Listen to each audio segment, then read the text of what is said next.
Social ಮೀಡಿಯಾದಲ್ಲಿ viral ಆಗ್ತಿರುವಂಥ video ನೋಡದೇ ಇರೋರಿಲ್ಲ. ಕಳೆದ ಒಂದು ತಿಂಗಳಿಂದಂತೂ ಯಾರ ಮೊಬೈಲಲ್ಲಿ ನೋಡಿದ್ರು ಕೂಡ ಪೆಂಗ್ವಿನ್ ವಾಪಸ್ ಹೋಗ್ತಿರುವಂಥ ಆ ದೃಶ್ಯ ನೋಡ್ತಾ ಹೋದ್ರೆ ಎಷ್ಟೋ ಜನರಿಗೆ ಬೇಸರ ಆಗುತ್ತೆ, ಎಷ್ಟೋ ಜನರಿಗೆ ಏಕಾಂಗಿತನ ಕಾಡುತ್ತೆ, ಎಷ್ಟೋ ಜನರಿಗೆ ಇದು ಜೀವನ ಅಂತ ಅನ್ಸುತ್ತೆ, ಎಷ್ಟೋ ಜನರಿಗೆ ಎಲ್ಲರೂ ಹೋಗ್ತಿರುವಂಥ ದಾರಿ ಏನಿದೆಯಲ್ಲ ಆ ದಾರಿ ನಮ್ಮ ದಾರಿ ಅಲ್ಲ, ನಾವು ಹೋಗ್ಬೇಕಾದಂಥ ದಾರಿನೇ ಬೇರೆ ಅನ್ನೋರು ಕೂಡ ಇದ್ದಾರೆ. ಮನುಷ್ಯರಿಗೆ ಮಾತ್ರ ಅಲ್ಲ, ಪೆಂಗ್ವಿನ್ಗಳಿಗೂ ಕೂಡ ಡಿಪ್ರೆಷನ್ ಇರುತ್ತಾ, ಡಿಪ್ರೆಷನ್ ಕಾಡುತ್ತಾ, ಈ ರೀತಿಯಾದಂಥ ಪ್ರಶ್ನೆಗಳು ಕೂಡ ಉದ್ಭವ ಆಗುತ್ತೆ. ಆ ಪೆಂಗ್ವಿನ್ ಆಯ್ಕೆ ಮಾಡ್ಕೊಂಡಂಥ ದಾರಿ ಬಗ್ಗೆ ಆ ಡಾಕ್ಯುಮೆಂಟ್ ವಿಡಿಯೋನ ಶೂಟ್ ಮಾಡಿದಂಥವ್ರಿಗೂ ಕೂಡ ಪ್ರಶ್ನೆ ಕಾಡ್ತಾ ಇದೆ. ಯಾಕೆ ಈ ದಾರಿಯನ್ನು ಆಯ್ಕೆ ಮಾಡ್ಕೊಳ್ತು ಆ ಪೆಂಗ್ವಿನ್? ಸಾವಿರಾರು ಪೆಂಗ್ವಿನ್ಗಳು ಒಂದು ಕಡೆಗೆ ಎಲ್ಲವೂ ಕೂಡ ಸಮುದ್ರದ ಕಡೆಗೆ ಹೋಗ್ತದೆ.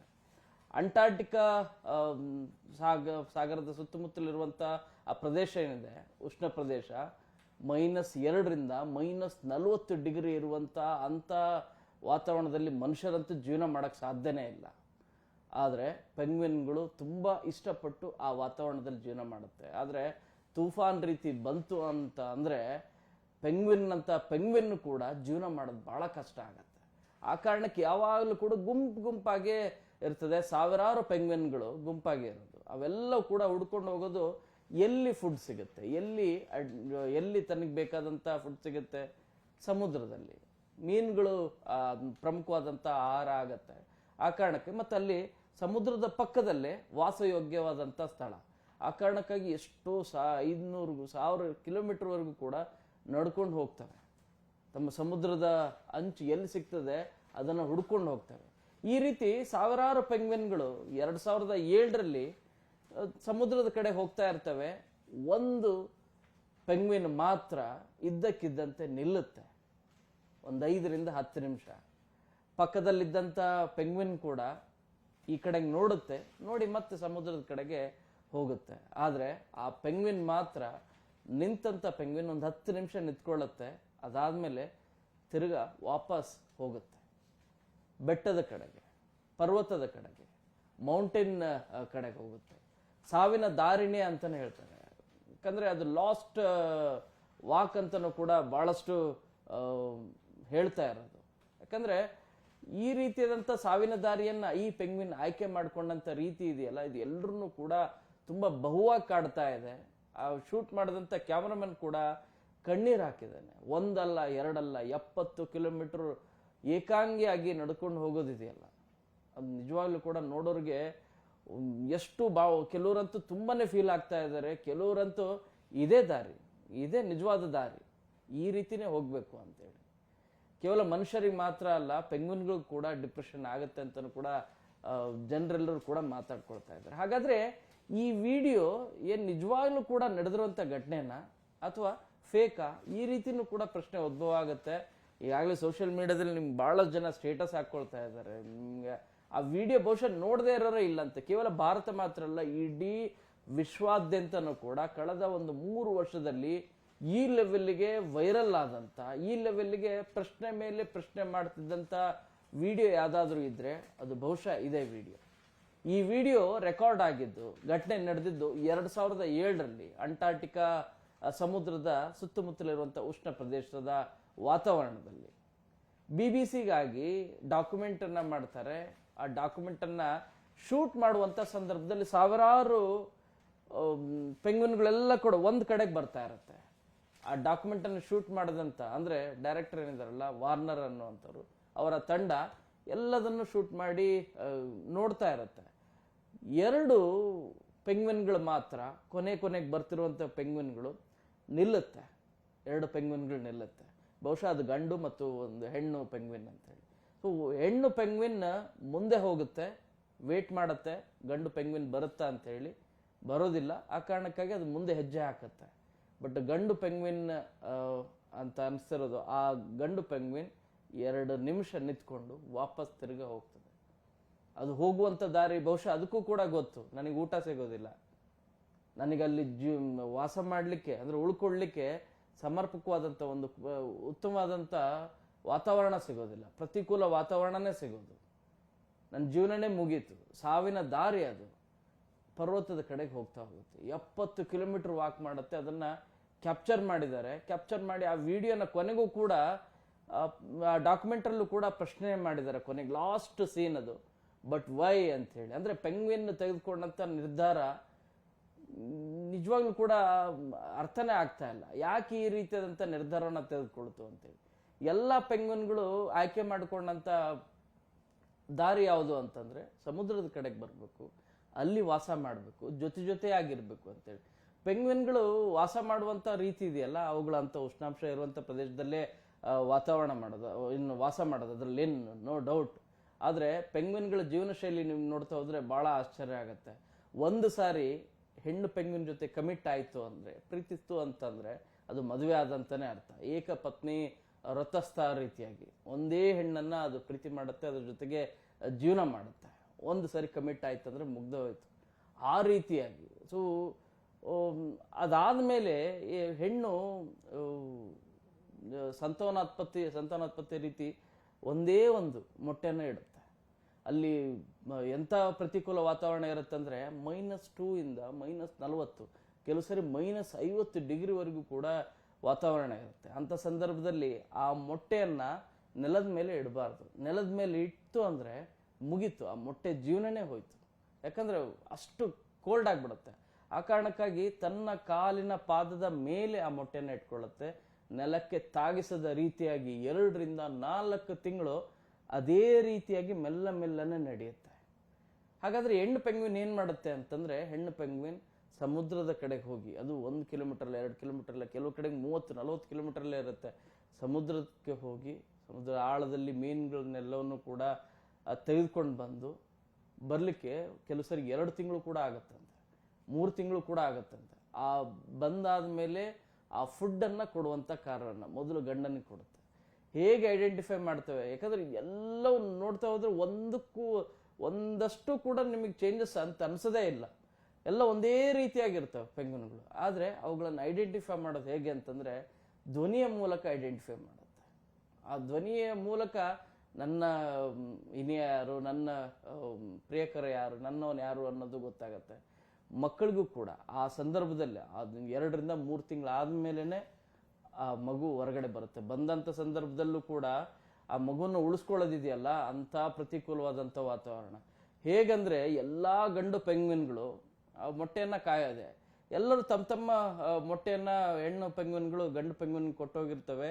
ಎಲ್ಲವೂ ಕೂಡ ಜೊತೆಯಾಗಿ ಅಕ್ಕಪಕ್ಕದಲ್ಲೇ ಕೂತಿರ್ತವೆ, ನಿಂತಿರ್ತವೆ ಎಲ್ಲವೂ ಕೂಡ. ಸೊ ಜಾಸ್ತಿ -°C ಜಾಸ್ತಿ ಆಗ್ತಾ ಹೊರಗಡೆ ಇರೋಕೆ, ಅಂದ್ರೆ ನಿಮಗೆ ಗುಂಪು ಬಂದಾಗ ಒಳಗಡೆ ಇದ್ದದಕ್ಕೆ ಟೆಂಪರೇಚರ್ ಕಡಿಮೆ ಇರುತ್ತೆ, ಹೊರಗಡೆ ಇದ್ದದಕ್ಕೆ ಟೆಂಪರೇಚರ್ ಇನ್ನೂ ಕೂಡ ಅದು ಹೆಚ್ಚು ಜಾಸ್ತಿ ಎಫೆಕ್ಟ್ ಆಗ್ತಾ ಇರ್ತದೆ. -24 ವರೆಗೂ ಕೂಡ ಅದು ಮ್ಯಾಕ್ಸಿಮಮ್ ಅದು ತಡ್ಕೊಳ್ಳುತ್ತಂತೆ ಆ ಮೊಟ್ಟೆನ ಹಿಡ್ಕೊಳಕ್ಕೆ. ಅದೇ ಟೆಂಪರೇಚರ್ ಅಲ್ಲಿ ಮೇಂಟೈನ್ ಮಾಡಬೇಕು ಅಂತ ಹೇಳಿ. ಸೊ ಅವು ಶಫಲ್ ಆಗ್ತಾ ಇರ್ತವೆ. 5 ನಿಮಿಷ ಹೊರಗಡೆ ನಿಂತಿದ್ದು ಒಳಗಡೆ ಬರುತ್ತೆ, ಒಳಗಡೆ ಇದ್ದಂತ ಪೆಂಗ್ವಿನ್ ಹೊರಗಡೆ ಬರುತ್ತೆ. ಈ ರೀತಿಯಾಗಿ ಸಂತಾನೋತ್ಪತ್ತಿ ನಿಜವಾಗ್ಲೂ ಕೂಡ ಪೆಂಗ್ವಿನ್ಗಳ ಜೀವನ ಶೈಲಿ ಮತ್ತು ಸಂತಾನೋತ್ಪತ್ತಿ ದೃಶ್ಯಗಳನ್ನ ನೋಡಿದ್ರೆ, ವಿಡಿಯೋಗಳನ್ನ ನೋಡಿದ್ರೆ ನಿಜವಾಗ್ಲೂ ಕೂಡ ಎಷ್ಟು ವಂಡರ್ ಅಂತ ಅನ್ಸುತ್ತೆ. ಸೊ ಇಂಥ ಪೆಂಗ್ವಿನ್ಗಳು ಯಾವಾಗಲೂ ಕೂಡ ಕುಟುಂಬದ ರೀತಿ ಜೊತೆಯಾಗಿ ಜೀವನ ಮಾಡ್ತಿರ್ತವೆ. ಆದ್ರೆ ಇಲ್ಲಿ ಈ ಪೆಂಗ್ವಿನ್ ಯಾಕೆ ಈ ರೀತಿಯಾದಂಥ ಆಯ್ಕೆಯನ್ನ ಮಾಡ್ಕೊಳ್ತು? ಈ ಪ್ರಶ್ನೆ ನಿಜವಾಗ್ಲೂ ಕೂಡ $1 ಮಿಲಿಯನ್ ಪ್ರಶ್ನೆ ಆಗಿದೆ. ಹಾಗಾದ್ರೆ ಈ ವಿಡಿಯೋ ಮಾಡುವಂತ ಸಂದರ್ಭದಲ್ಲಿ ಅದು ಅಷ್ಟು ಹೋಗ್ತಾ ಇದೆ, ಎಲ್ರಿಗೂ ಫೀಲ್ ಆಗ್ತಾ ಇದೆ. ಆ ವಿಡಿಯೋ ಮಾಡಿದಂತ ಕ್ಯಾಮ್ರಾಮನ್ ಕೂಡ ಕಣ್ಣೀರ್ ಹಾಕ್ತಾ ಇದ್ದಾನೆ. ಅದನ್ನ ಆ ಪೆಂಗ್ವಿನ್ ಅನ್ನ ಕರ್ಕೊಂಡು ಗುಂಪಲ್ಲಿ ಕೂಡಿಸುವಂತ ಕೆಲಸವನ್ನ, ವಾಪಸ್ ಕರ್ಕೊಂಡ್ ಬರುವಂತ ಕೆಲಸ ಮಾಡ್ಬೋದಾಗಿತ್ತಲ್ಲ ಅಂತೇಳಿ. ಬಟ್ ಒಂದು ಮಾಹಿತಿಯ ಪ್ರಕಾರ, ಕೆಲವು ವಿಡಿಯೋಗಳಲ್ಲಿ ಕೊಟ್ಟಿರೋ ಮಾಹಿತಿ ಪ್ರಕಾರ ಅದನ್ನ ವಾಪಸ್ ಕರ್ಕೊಂಡು ಬಂದ್ರೂ ಕೂಡ ಅದು ಗುಂಪಲ್ಲಿ ಕೂಡೋದಿಲ್ಲ, ಗುಂಪಲ್ಲಿ ಇರೋದಿಲ್ಲ. ಒಂದ್ಸರಿ ನಿರ್ಧಾರ ಮಾಡಿತು ಅನ್ನೋದಾದ್ರೆ ಅದು ಸೋಷಿಯಲಿ ಅದು ಜೊತೆಗಿರೋದಿಲ್ಲ ಅಂತೇಳಿ. ಅದು ಕೂಡ ಪೆಂಗ್ವಿನ್ ಮನುಷ್ಯರ ರೀತಿಯಾಗಿ ಲೋನ್ಲಿನೆಸ್ ಕಾಡ್ತಾ ಇರತ್ತೆ, ಡಿಪ್ರೆಷನ್ ಕಾಡ್ತಾ ಇರತ್ತೆ ಅನ್ನುವಂಥ ರೀತಿ ಮಾಹಿತಿ ಬರ್ತಿರೋದು. ಬಟ್ ಇವುಗಳಿಗೆ ಈ ರೀತಿಯಾದಂಥ ಪೆಂಗ್ವಿನ್ಗಳಿಗೆ ಓರಿಯಂಟೇಷನ್ ಕನ್ಫ್ಯೂಷನ್ ಇರುತ್ತೆ, ಈ ರೀತಿಯಾದಂಥ ತೊಂದರೆ ಇರುತ್ತೆ, ಡಿಪ್ರೆಷನ್ ರೀತಿನೇ ಒಳಗಾಗಿರ್ತವೆ ಅಂತೇಳಿ.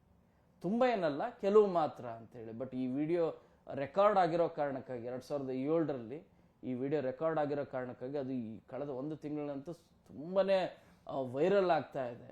ತಾನು ಹೋಗ್ತಿರುವಂಥ ದಾರಿ ಸಾವಿನ ದಾರಿ, ಊಟ ಸಿಗೋದಿಲ್ಲ, ವಾಸ ಮಾಡಲಿಕ್ಕೆ ಒಳ್ಳೆ ಜಾಗ ಸಿಗೋದಿಲ್ಲ, ಯಾರಂದ್ರೆ ಯಾರು ಕೂಡ ಇರೋದಿಲ್ಲ, ಒಂಟಿ ಜೀವನ ಮಾಡ್ತೇನೆ, ನಾನು ಸಾವಿನ ದಾರಿ ಕಡೆಗೆ ಹೋಗ್ತೀನಿ ಅಂತ ಹೋಗುವಂಥ ಧೈರ್ಯ ಇದೆಯಲ್ಲ, ಬಹುಶಃ ಯಮನ ಪಾದ ಅದು, ಯಮನ ಕಡೆಗೆ ಹೋಗ್ತಾ ಇರೋದು, ಸಾವಿನ ದಾರಿ ಅದು. ಆ ಸಾವಿನ ದಾರಿ ಕಡೆಗೆ ಹೋಗ್ತೀನಿ ಅಂತೇಳಿ ತೆಗೆದುಕೊಳ್ಳೋಂಥ ನಿರ್ಧಾರ, ಆ ಗುಂಡಿಗೆ ನಿಜವಾಗ್ಲೂ ಕೂಡ ಆಶ್ಚರ್ಯ ಅಂತ ಅನ್ಸುತ್ತೆ. ಡಿಪ್ರೆಷನ್ಗೆ ಒಳಗಾದಂಥವ್ರು ಈ ರೀತಿಯಾದಂಥ ನಿರ್ಧಾರನ ತೆಗೆದುಕೊಳ್ತಾರೆ ಅಂತನೂ ಅನಿಸ್ತಾ ಇದೆ. ಕೆಲವು ಸರಿ ನಾವು ಏನು ನಿರ್ಧಾರವನ್ನು ತೆಗೆದುಕೊಂಡಿದೀವಿ ನಮಗೆ ಗೊತ್ತಿರೋದಿಲ್ಲ. ಆ ರೀತಿಯಾದಂಥ ಸಂದರ್ಭದಲ್ಲಿ ಇದೇ ರೀತಿಯಾದಂಥ ಪರಿಸ್ಥಿತಿ ನಿರ್ಮಾಣ ಆಗತ್ತೆ ಅಂತ ಹೇಳಿ ಒಬ್ಬೊಬ್ರು ಒಂದೊಂದು ರೀತಿಯಾದಂಥ ತಮ್ಮ ವ್ಯಾಖ್ಯಾನವನ್ನ ಮಾಡ್ತಾ ಇದ್ದಾರೆ. ಬಹುಶಃ ಈ ಚರ್ಚೆ ಇದೆಯಲ್ಲ ಮತ್ತು ಪ್ರಶ್ನೆ, ಈ ಪ್ರಶ್ನೆಗೆ ಉತ್ತರ ಕೂಡ ಸಿಗ್ತಾ ಇಲ್ಲ. ಒಬ್ಬೊಬ್ರದ್ದು ಒಂದೊಂದು ರೀತಿಯಾದಂಥ ಉತ್ತರ, ತಮಗೆ ತಮ್ಮದೇ ಆದಂಥ ರೀತಿಯಾದಂಥ ಉತ್ತರವನ್ನು ಕೊಡ್ತಾ ಇದ್ದಾರೆ. ಇಲ್ಲ, ಅದು ಕೂಡು ಕುಟುಂಬದ ರೀತಿಯಾಗಿ ಇರಬೇಕಾಗಿತ್ತು ಅಂತ ಹೇಳಿ. ಸಾಂಪ್ರದಾಯಿಕವಾಗಿ ಯಾಕೆ ಇರಬೇಕು, ತನ್ನದೇ ಆದಂಥ ಪ್ರತ್ಯೇಕವಾದಂಥ ದಾರಿಯನ್ನು ನೋಡ್ಕೊಳ್ಬೇಕು, ಗುಂಪಲ್ಲಿ ಗೋವಿಂದ ಅನ್ನೋ ರೀತಿಯಾಗಿ ಇರಬಾರ್ದು ಅಂತೇಳಿ ಆ ನಿರ್ಧಾರವನ್ನು ಏನು ತೆಗೆದುಕೊಂಡಿದ್ದೆ ಆ ಪೆಂಗ್ವಿನ್ನ ಸಾಹಸಕ್ಕೆ ನಿಜವಾಗ್ಲೂ ಕೂಡ ಹ್ಯಾಟ್ಸ್ ಆಫ್ ಹೇಳಬೇಕು. ಆದರೆ ಸಾವು ಅಂತ ಗೊತ್ತಾದ ಮೇಲೂ ಕೂಡ ನಿರ್ಧಾರವನ್ನು ತೆಗೆದುಕೊಂಡು ಹೋಗಿರೋದಿದೆಯಲ್ಲ, ಇದು ನಿಜವಾಗ್ಲೂ ಕೂಡ $1 ಮಿಲಿಯನ್ ಪ್ರಶ್ನೆ. ಆ ಕಾರಣಕ್ಕಾಗಿ ಆ ಡಾಕ್ಯುಮೆಂಟ್ರಿಯಲ್ಲೂ ಕೂಡ ಡೈರೆಕ್ಟರ್ ಪ್ರಶ್ನೆನ ಮಾಡಿದ್ದಾರೆ, ವಾಯ್ ಅಂತೇಳಿ, ವಾಯ್ ದಿಸ್ ಅಂತೇಳಿ. ಸೊ ಇದು ನಿಜವಾಗ್ಲೂ ಕೂಡ ಪ್ರಶ್ನೆನೇ. ಬಟ್ ಏನಾಯ್ತು, ಅದನ್ನು ವಾಪಸ್ ಕರೆತರುವಂಥ ಕೆಲಸ ಆಯ್ತಾ, ಈ 2 ಪ್ರಶ್ನೆಗೆ ಈಗಲೂ ಕೂಡ ಉತ್ತರ ಸಿಗ್ತಾ ಇಲ್ಲ. ಬಟ್ ಕೆಲವು ವಿಡಿಯೋಗಳಲ್ಲಿ ಕೊಟ್ಟಿರೋದೇನೆಂದ್ರೆ ಅದನ್ನು ವಾಪಸ್ ಕರೆತಂದು ಬಿಟ್ಟಿದಾರಂತೆ, ಬಿಟ್ಟರು ಕೂಡ ಅದು ನಿಂತಿಲ್ಲ, ವಾಪಸ್ ಹೋಗ್ತಾ ಇದೆ, ಅದು ಮತ್ತೆ ವಾಪಸ್ ಹೋಯ್ತು ಅಂತ ಹೇಳ್ತಾ ಇದ್ದಾರೆ. ಬಟ್ ಆ ವಿಡಿಯೋನ ನೋಡ್ತಾ ಹೋದ್ರೆ 70 ಕಿಲೋಮೀಟರ್ ಕಂಟಿನ್ಯೂಸ್ ಆಗಿ ಹೋಗಿದೆ, ಬಹುಶಃ ಎಲ್ಲೂ ಕೂಡ ಕಟ್ಟಿಲ್ಲ. ಸೊ ಆ ರೀತಿ ನೋಡ್ತಾ ಹೋದ್ರೆ ಅದನ್ನ ಕರೆತರುವಂತ ಕೆಲಸ ಮಾಡಿದ್ರು ಕೂಡ ಬರೋದಿಲ್ಲ ಅನ್ನುವಂಥ ಅರ್ಥದಲ್ಲಿ ಮಾಹಿತಿಯನ್ನು ಕೊಟ್ಟಿದ್ದಾರೆ. ಒಂದು. ಎರಡನೇದು, 70 ಕಿಲೋಮೀಟರ್ ಆದ್ಮೇಲೆ ಅದನ್ನು ಕರ್ಕೊಳ್ಳುವಂತ ಸಾಧ್ಯ ಇಲ್ಲ. 2 ದಿನ ಆದ್ಮೇಲೆ, 2-3 ದಿನ ಆದ್ಮೇಲೆ ಆ ಪೆಂಗ್ವಿನ್ ಸತ್ತು ಹೋಗಿದೆ ಅಂತಾನು ಕೂಡ ಮಾಹಿತಿ ಲಭ್ಯ ಆಗ್ತಾ ಇದೆ. ನಿಜವಾಗ್ಲೂ ಕೂಡ ಈ ಪೆಂಗ್ವಿನ್ ವಿಡಿಯೋ ಸಾಕಷ್ಟು ಹಲ್ಚಲ್ ಎಬ್ಸಿರೋದು ಸೋಷಿಯಲ್ ಮೀಡಿಯಾದಲ್ಲಿ. ಈ ವಿಡಿಯೋ ಬಹುಶಃ ನೋಡದೇ ಇರೋರು ಯಾರೂ ಇಲ್ಲ ಅಂತ ಅನ್ಕೋತೀನಿ. ಅಷ್ಟು ಬಹುಶಃ 2007ರಲ್ಲಿ ಅದು 70 ಕಿಲೋಮೀಟರ್ ನಡೆದಿದೆ. ಕಳೆದ 1 ತಿಂಗಳಲ್ಲಿ ನಮ್ಮ ಸೋಷಿಯಲ್ ಮೀಡಿಯಾದಲ್ಲಿ ಅದು ಎಷ್ಟು 1000 ಕಿಲೋಮೀಟರ್ ನಡೆದಿದೆ ಅನ್ನೋ ಪೆಂಗ್ವಿನ್. ಆ ಪೆಂಗ್ವಿನ್ ದಾರಿ ಇದೆಯಲ್ಲ, ಎಲ್ಲರೂ ಹೋಗ್ತಿರುವಂಥ ದಾರಿಗಿಂತ ಪ್ರತ್ಯೇಕವಾದಂಥ ದಾರಿ, ಅದು ಸಾವಿನ ದಾರಿ ಆಗಿದ್ದನ್ನು ಕೂಡ ನಾನು ನನ್ನದೇ ಆದಂಥ ದಾರಿಯನ್ನು ನಾನು ಹುಡ್ಕೊಳ್ತೀನಿ ಅನ್ನುವಂಥ ನಿರ್ಧಾರ ಇದೆಯಲ್ಲ, ಆ ನಿರ್ಧಾರವನ್ನು ಒಪ್ಕೊಳ್ಳೋರ ಸಂಖ್ಯೆ ಜಾಸ್ತಿ ಇದೆ. ನಿಮಗೆ ಆಶ್ಚರ್ಯ ಆಗುತ್ತೆ, 2025ರಲ್ಲಿ 82% ಡಿಪ್ರೆಷನ್ಗೆ ಒಳಗಾಗಿದ್ರಂತೆ US ಅಲ್ಲಿ, 82%. ಅದೇ ರೀತಿಯಾಗಿ ನಮ್ಮ ಭಾರತದಲ್ಲೂ ಕೂಡ ನಿಮ್ಗೆ ಮಾಡ್ತಿರುವಂಥ ಕಾರ್ಯ ಒತ್ತಡ ಇವೆಲ್ಲ ಕೂಡ ನೋಡ್ತಾ ಹೋದ್ರೆ, ಸ್ಟ್ರೆಸ್ ನೋಡ್ತಾ ಹೋದ್ರೆ, ಇಲ್ಲ ಎಲ್ಲರೂ ಮಾಡ್ತಿರೋ ರೀತಿಯಾದಂಥ ಜೀವನ ಮಾಡಬಾರ್ದು, ನಮ್ಮದೇ ಆದಂಥ ಪ್ರತ್ಯೇಕವಾದಂಥ ಜೀವನ ಮಾಡಬೇಕು. ಪೆಂಗ್ವಿನ್ ತೆಗೆದುಕೊಂಡಂಥ ನಿರ್ಣಯ ಇದೆಯಲ್ಲ, ಪ್ರತಿಯೊಬ್ಬರು ಕೂಡ ಕೆಲವು ವಿಚಾರದಲ್ಲಿ ಕೆಲವು ಸಂದರ್ಭದಲ್ಲಿ ತೆಗೆದುಕೊಂಡಿರ್ತಾರೆ. ಆ ರೀತಿಯಂಥ ನಿರ್ಧಾರನ ತೆಗೆದುಕೊಳ್ಬೇಕು ಅಂತಲೂ ಕೂಡ ಹೇಳ್ತಾ ಇದ್ದಾರೆ. ಬಟ್ ಆದರೆ ಜೀವನ ಶೈಲಿ ನಿಜವಾಗ್ಲೂ ಕೂಡ ಸುಖದಾಯಕವಾಗಿರಬೇಕು, ಸಂತೋಷದಾಯಕವಾಗಿರಬೇಕು, ಸಮಾಜ ಜೊತೆಗೆ ಜೀವನ ಮಾಡಬೇಕು. ಈಗೆಲ್ಲ ಮೊಬೈಲ್ ಯುಗ ಆಗಿದೆ. ಮೊಬೈಲ್ ನೋಡ್ತಾನೆ 10 ಜನ ಇದ್ರೂ ಕೂಡ ಮೀಟಿಂಗಲ್ಲಿ 10 ಜನ ಮೀಟಿಂಗ್ ಅಂತಾನೆ ಕರೆದಿರ್ತಾರೆ, 10 ಜನ ಕೂಡ ತಮ್ಮ ಮೊಬೈಲಲ್ಲಿ ನೋಡ್ಕೋತಾನೆ ಕೂತಿರ್ತಾರೆ. 10 ಜನನು ಕೂಡ ಮಖ ಕೊಟ್ಟು ಫೇಸ್ ಟು ಫೇಸ್ ಮಾತಾಡೋರಿಲ್ಲ. ಆ ರೀತಿಯಾದಂಥ ಸಿಚುವೇಶನ್ನಲ್ಲಿ ನಾವು ಜೀವನ ಮಾಡ್ತಾ ಇದ್ದೀವಿ. ಸೋಷಿಯಲಿ ಮೂವ್ ಆಗಬೇಕು ಅಂತ ಹೇಳ್ತೀವಿ, ಆದರೆ ವಾಸ್ತವವಾಗಿ ಏನಾಗ್ತಾ ಇದೆ, ಈಗ ಆಗ್ತಾ ಇಲ್ಲ. ಬಟ್ ಪೆಂಗ್ವಿನ್ ಕೊಟ್ಟಂಥ ಉತ್ತರ ಏನಿದೆ, ಪೆಂಗ್ವಿನ್ ನಡೆದುಕೊಂಡಂಥ ರೀತಿ ಏನಿದೆ, ಪೆಂಗ್ವಿನ್ ದಾರಿ ತೋರಿಸಿದಂಥ ರೀತಿ ಏನಿದೆ, ಇದು ಈ ಪ್ರಶ್ನೆಗಳಿಗೆ ಮತ್ತು ಆ ತೆಗೆದುಕೊಂಡಂಥ ನಿರ್ಣಯಗಳಿಗೆ ಒಬ್ಬೊಬ್ರದ್ದು ಒಂದೊಂದು ರೀತಿಯಾದಂಥ ವ್ಯಾಖ್ಯಾನ.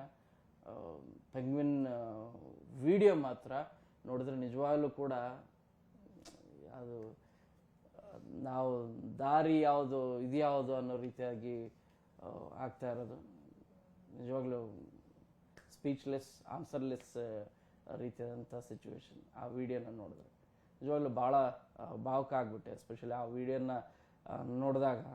ಏನಪ್ಪ ಇದು ಈ ರೀತಿಯಾಗಿ ಡಿಸಿಷನ್ ತೆಗೆದುಕೊಳ್ತವೆ ಅಂಥೇಳಿ. ಯಾಕಂದರೆ ಅಷ್ಟು ಅನ್ಯೋನ್ಯವಾಗಿ ಜೊತೆ ಆಗಿರುವಂಥ ಪೆಂಗ್ವಿನ್ಗಳು, ಆ ಒಂದು ಪೆಂಗ್ವಿನ್ ತೆಗೆದುಕೊಂಡಂಥ ನಿರ್ಧಾರ ಈಗ ಸಾಕಷ್ಟು ಚರ್ಚೆಗೆ ಗುರಿಯಾಗಿದೆ. ಕ್ಯಾಮರಾ ಪರ್ಸನ್ ವಿಶ್ವನಾಥ್ ಹಾವೇರಿ ಜೊತೆ ಶರಣು ಹಂಪಿ, ನ್ಯೂಸ್ 18.